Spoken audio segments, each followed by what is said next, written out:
Yes, Sumit, describe your personality. Sir, my full name is Sumit Thakre. I am outgoing, optimistic, and a person who loves to work with team. And sir, I am disciplined and determined person. I have really good communication skills and problem solving ability. Okay. How your personality fits into the personality of CAPF officer? Sir, if we compare my personality with CAPF officer, sir, I have good leadership skills as as I was chief administrative officer during the technical phase of my college. I have developed number of problem solving skills and communication abilities. And sir, I am the person who loves fitness, and I am into fitness, so I have a good stamina and endurance. So I think these qualities will really help me in forces while working in forces. How your knowledge of electrical engineering can be translated in the ground in CAPF? Sir, about electrical engineering, there will be some direct application and there will be some indirect application of my knowledge. Sir, directly in CAPF, we are expected to deal with number of electrical equipments and communication equipments, etc. So I think as an electrical engineer, it will be more easier for me to learn the equipment handlings. Okay.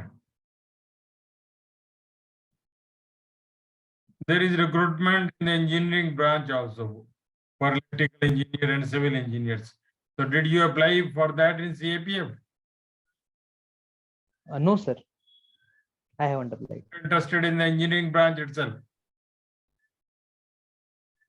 No, sir, I'm not actually that particular interested in engineering. I am willing to join generalist service. Okay, fine. You have appeared for Indian Forest Services exam also. So what were the results? Sir, I have appeared for civil services and forest services, but sir, unfortunately, in all the three attempts, I was unable to clear prelims. Okay.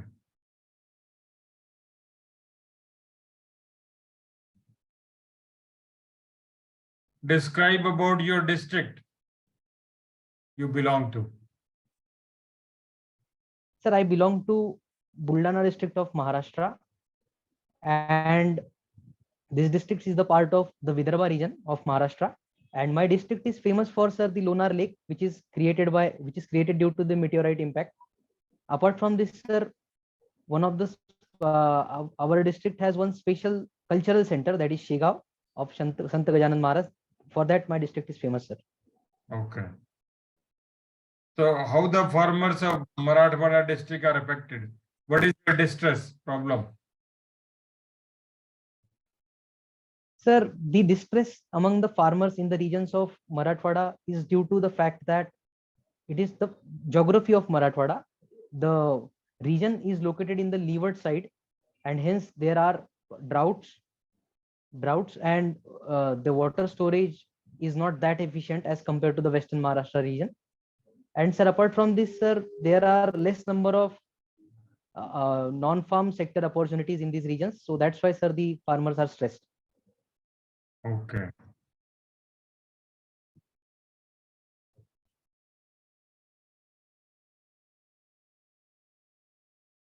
You have been a player of basketball, but basketball, we find that very less players are available in the company, which you will be commanding initially. So if your commandant orders you to prepare a team of basketball player out of the strength available with you, how will you go about it? Sir, in playing basketball, it is required to have good technical skills. So if I have to choose player as a company commander, then I will ask them to do all the technical skills like dribbling the ball or shooting the ball. Like that, I will test the technical skills first, and eventually I will get to know that there are certain players who will be, if well trained, they will be able to play in a team. So that way, I think I will choose the team. How will you develop the stamina, and what about the height part, which will you select? Sir, it is the perception that height is one of the important factor. There is no doubt height will definitely has an advantage if we are playing basketball. But sir, it is not the only criteria. Rather than height, we should be good in our technical skills. That Okay. will be a better option. Okay. Okay. Your father is also in police. Now, at which rank he is working? Sir, currently he is working at head constable rank. Okay. In which place? Sir, he is currently posted in the district special branch of our Buldana district in Maharashtra itself. Okay.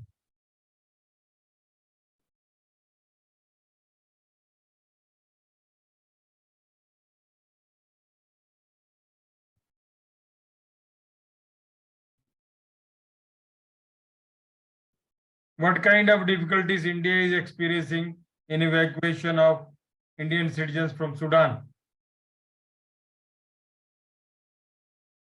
Yes, sir. Recently, we have seen that Indian government of India has launched the Operation Kaveri in order to evacuate our citizens from the Sudan, and the capital is in turmoil.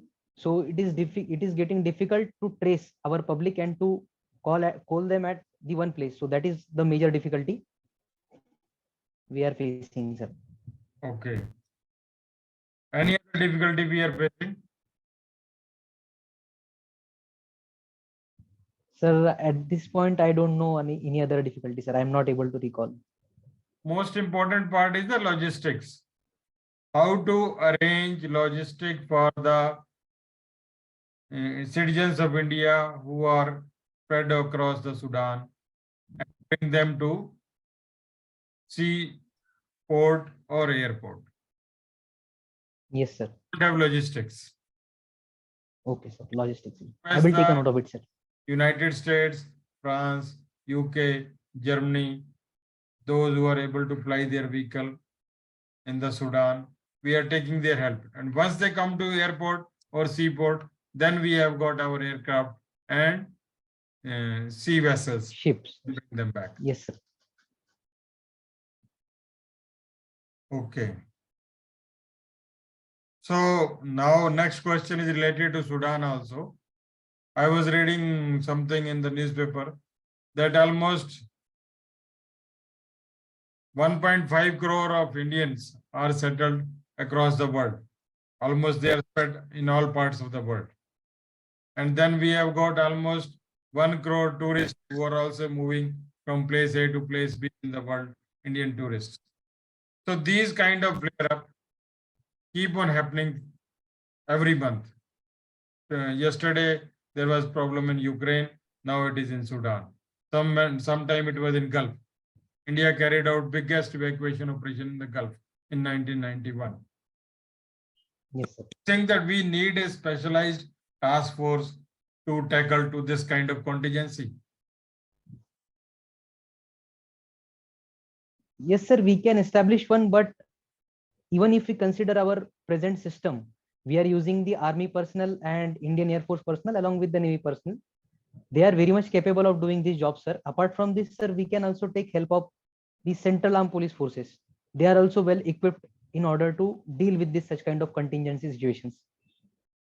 No, but how the Central Armed Police Force will go to Sudan? How they will bring it back? That will, once we do not know from where to get the vehicles, and we will have to fight also with the troops of Sudan, maybe paramilitary or military. The CAPF, I think they won't be able to solve the solution. Question is having a separate force which will have its headquarters in various parts of the world, and then they can be mobilized as and when the situation arises. Okay. Yes, sir. It is a better idea. Definitely, we can choose personnel Because from you go through CAPF this, and defense you go forces. through Yes, sir. this problem of Okay, sir. Sudan. We are experiencing problem. Even the your foreign minister has met the United Nations Secretary General also, and he has requested for giving logistic help to the Indian citizens so that they can come to airport or seaport. Because first problem is coming to the place of embarkment on Indian vessel Yes, sir. or Indian aircraft. That is a big. Yes, sir. Unless you are able to reach there, you cannot be evacuated. Yes, sir. Same kind of problem we had experienced with the Ukraine students when large number of students from medical college, they wanted to come back, and we had to seek the support of Russia also. Then Russia agreed Yes, sir. for 48 hours, and then our students came out. Similarly, now Yes, sir. the 72-hour truce, which country has asked for the truce so that they have stopped the battle between military and paramilitary? Sorry, sir, I didn't get your question. My question is, once there is a conflict between the two forces, that is military and paramilitary, none of the citizens, whether they may be American, they may be from the France or Indians, they can come on the streets because they'll be killed in the crossfire or injured. So the truce has been signed between the two countries. Okay, for 72 hours, there will be no fight between the paramilitary and military of Sudan. All citizens will get evacuated. So which country proposed for the truce and both the military and paramilitary of Sudan agreed? Sir, I am not aware about which country has. Okay, you go through it. Go through it. Okay, sir. I will, sir.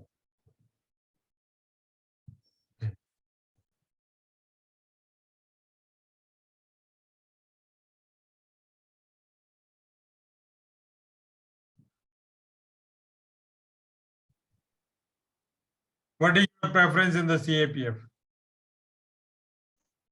Sir, my first preference is CISF, then SSB, third one is ITBP, fourth is BSF, and fifth is CRPF, sir. Okay. Today, one incident has happened in Dantewada, where 10 of the Jawans of District Reserve Guard of Chhattisgarh police have been killed. ID got blasted, almost 50 kg ID was there. How this incident has happened and what can we do in the future? Tomorrow CRPF may be in those areas to combat with the Naxalites. You may be one of them. Sir, you were not audible in the later part of the question. My question is, tomorrow you may be in the CRPF and such kind of incident Yes, sir. happen. So what should be conducted on the ground so that these incidents are stopped? Sir, while making the movement of troops, I think it is important that we should first get the route cleared. We should first of all make sure that the route is cleared and it is safe to carry our troops. Or otherwise, we can even airlift the troops in case of the highly sensitive, if the region is of high sensitivity. So that way, I think, sir, we can deal with such kind of scenarios. Basically, troops are meant to work on the ground. If they are unable to secure their own route, do you think that they will be able to carry out the operation successfully? No, sir. The CRPF Jawans are very well trained to deal in such kind of scenarios. But in many of the times, in the sensitive regions, it gets really difficult for us to locate the IDs and RDX, etc. So at that time, we can use the airway to airlift the troops. Otherwise, sir, yes, it is. We are good. It was to a go with, normal patrolling party which has gone. You will also send the patrol party to carry out the patrolling in the area. The patrol party was coming back and they got hit with the ID and 10 Jawans died. So question is, what is the role of the company commander in such scenarios? sir, in such scenarios, company commander is supposed to take the defensive position at first in order to tackle this ambush kind of situations. And we have to make sure that we are safely guarded. Or another thing that we can do is we just have to rush through the spot. We should not be at that spot for long so that less casualties will be there. I think such a thing has to be done. Okay, once this incident has happened, probably first job will be to give them first aid and take them to the nearest medical college. What about the next job as a commander? what will you plan once your troops who had been injured or who got martyred have been shifted? Then what should be your next plan? Sir, in the next plan, we have to launch search operation. We will be launching search operation by You using the should ask troops for the from my company. reinforcement. You should ask for the reinforcement. Reinforcement. Your strength is very less. You may be having 100 men with you. They will disappear in jungle. 100 men is not a big body of troops, which will immediately get merged with the jungles, and you will not come to know where they are. So question is, now you ask additional battalion in those areas and carry out manhunt of the Naxalites. Yes, sir. Supposing you are the search commander, operational commander of the search operation, how will you carry out the search in jungles? Sir, if there are informers, then I will take the help of the local intelligence and informers in order to find out the probable hideouts of the Naxalites. Okay. And yes, sir, there will be definitely certain areas which are more likely to which are more likely where we will get the Naxalites, and we can use the tracers and we can use the footmarks which will be there in the jungles. From that, we will be able to figure out in which directions the Naxalites has moved to. Okay. Apart from this, sir, even we can use the technology like drones, etc., which will be helpful in order to trace them. How the government of Maharashtra or the Maharashtra police has tackled Naxalite problem in Gadchiroli district? Sir, Maharashtra police has came with the idea of C60 commandos. With the help of these commandos were specially trained in the anti-Naxalite and counter-insurgency operations. So the hard way, Maharashtra police use C60 commandos to tackle the Naxalites in the hard way. And even, sir, we have used the soft way by which we were able to bring back the Naxalites to the mainstream. So I think it is the use of these both strategies which help to reduce the Naxalism in the Gadchiroli area. What kind of training are being given to C60 commandos?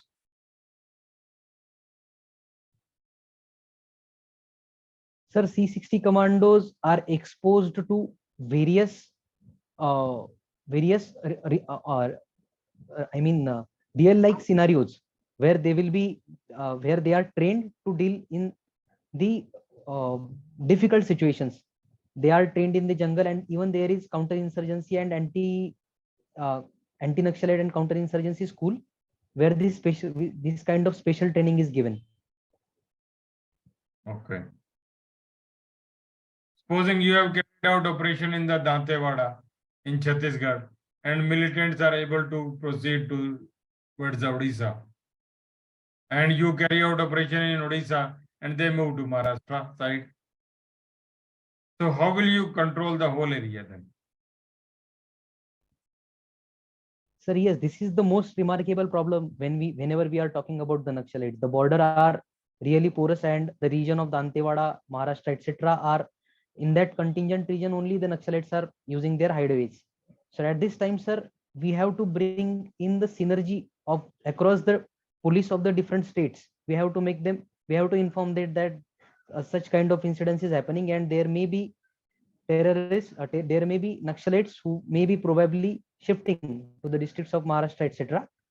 That way, we have to take the help of the districts of other police too, sir, to trace them. Okay.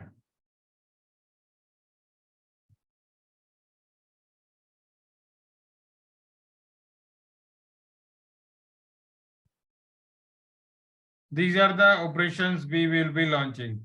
What are the soft methods which can be launched by which we can wean away Naxalite from the Naxalite threat and they can come to the mainstream?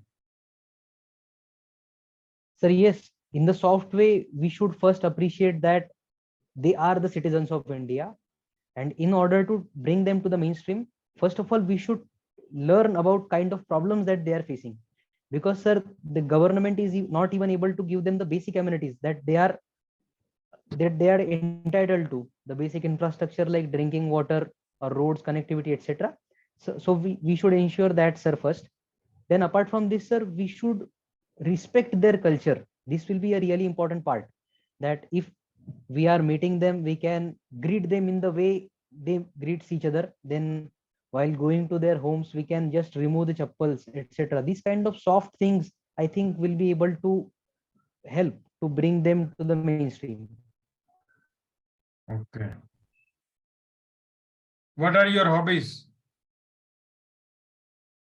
Sir, I love running, gymming, and watching movies and web series, sir. Can you name 2, 3 movies you have watched recently? Sir, recently I have watched Janagana Mana. Then apart from that, Chor Nikal Ke Bhaga was another movie which I watched recently. What kind of movies are these and what is the message theme conveyed by these movies? Sir, Janagana Mana movie is about the our administrative system, in which police, politicians, and judicial system, the nexus between them has been showed, and how the politicians misuse the institutions of police and judiciary in order to fulfill their personal gains.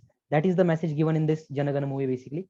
And sir, the second movie which I quoted is Chor Nikal Ke Bhaga. In that movie, uh, they have shown a kind of theft of diamonds. So that is the theme basically of the second movie. Okay, okay. So, police is generally subservient to the politicians. And number of petitions are pending in the Supreme Court, and Supreme Court has given direction to the executive also to bring the police reforms. But so far, police reforms have not been made. So what are the police reforms and what are the reasons that there have been no police reforms? Sir, Supreme Court in the Prakash Singh case of 2006 has delineated certain aspects regarding the police reforms which we need to bring into. Sir, these police reforms are, first of all, we need to, the act with which the police is being operated is the Model Policing Act of 1861. So first of all, we should have to remove that colonial era mindset, colonial era act. Then sir, second recommendation is about the establishment of independent complaints authority for the police. In case the police is misbehaving, they should be held accountable by citizens. So I think independent complaints authority has to be there. Then sir, there are certain other guidelines which were implemented, like the tenure of DGP and selection of DGP, etc.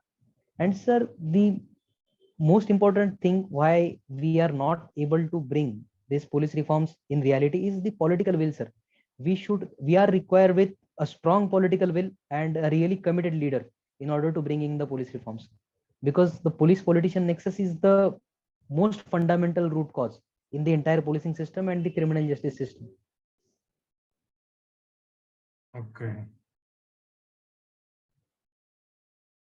So whenever CAPF is deployed to bring the law and order under control, maybe CRPF, maybe CISF, or for matter, all the police, central armed police forces. So law and order situation in that state has already aggravated. And police had failed to perform the duties. Therefore, you step into. Now you are able to control, but you work closely with the police or in subordination to the police. So, in fact, we are still supporting the police, who is already subservient to the politician. Yes, sir. So then what's Sir, adopted? These next slides are there because they don't like this kind of system. Therefore, there are next slides. yes, sir, they have their own issues, right, sir? This nexus is what we have to break, sir. It is hard to difficult. It is very the difficult. interface between the. Yes, sir. It cannot That's why be they are not broken. bringing the police reform. Because in democracy, they are protecting the politicians. Yes, sir.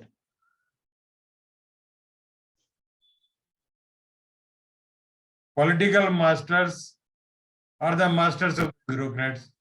And bureaucrats are IAS and IPS, and they are controlling the society. Yes, sir.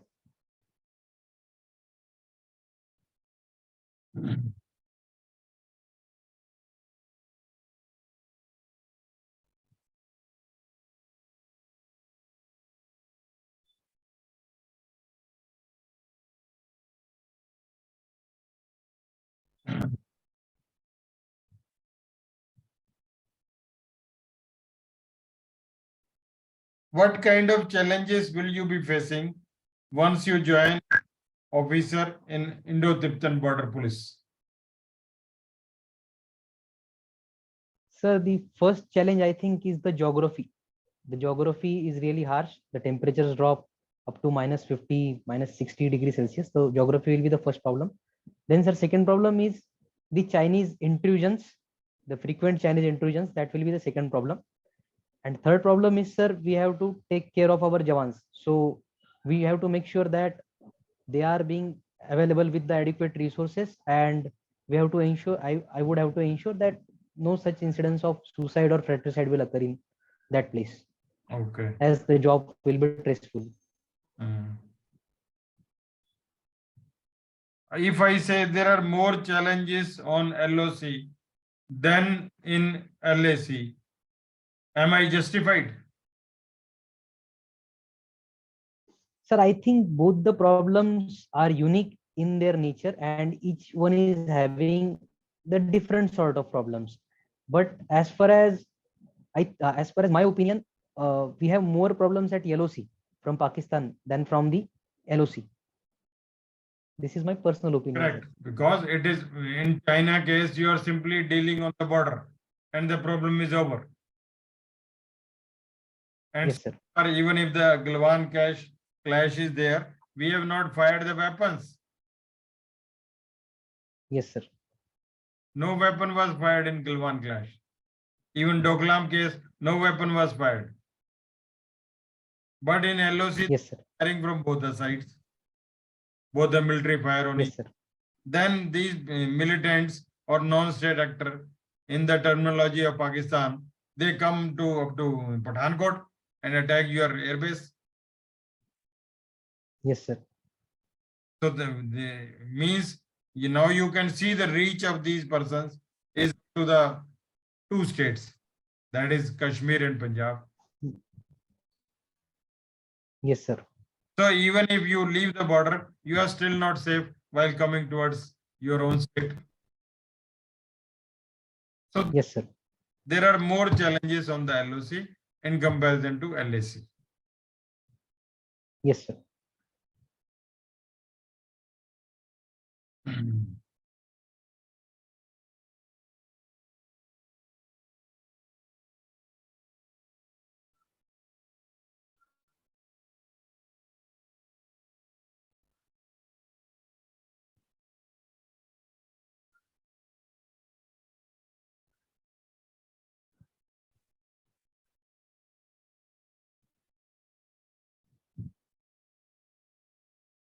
What is your opinion about the same-sex marriage?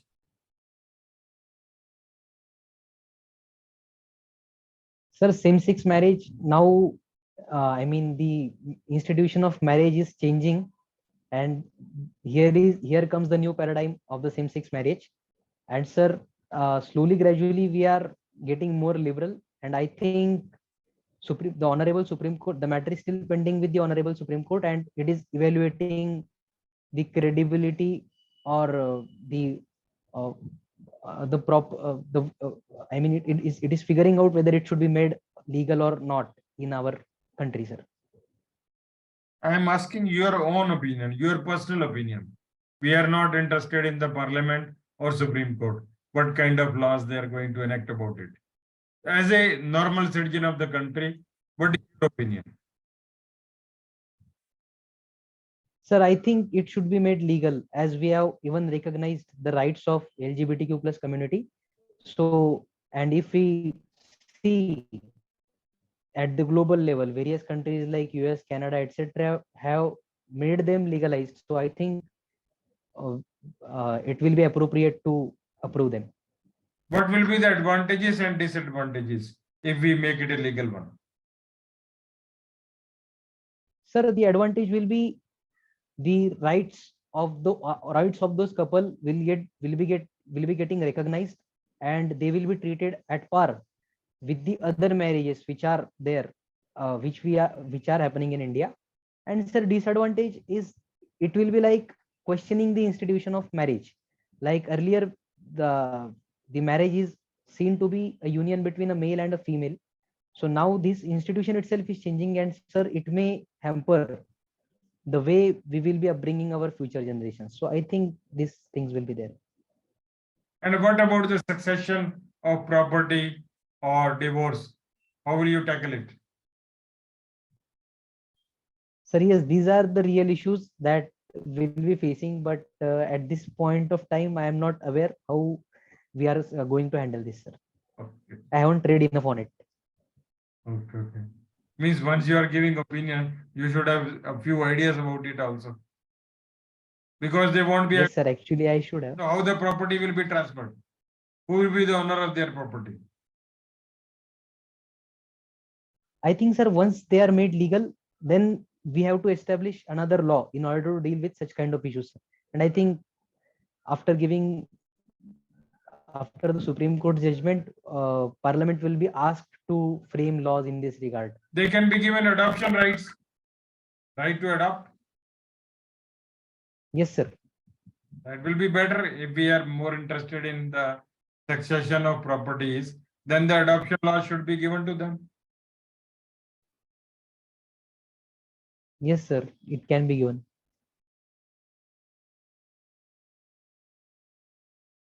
What kind of psychological problem such a child will be facing once he is adopted by such a kind of couple?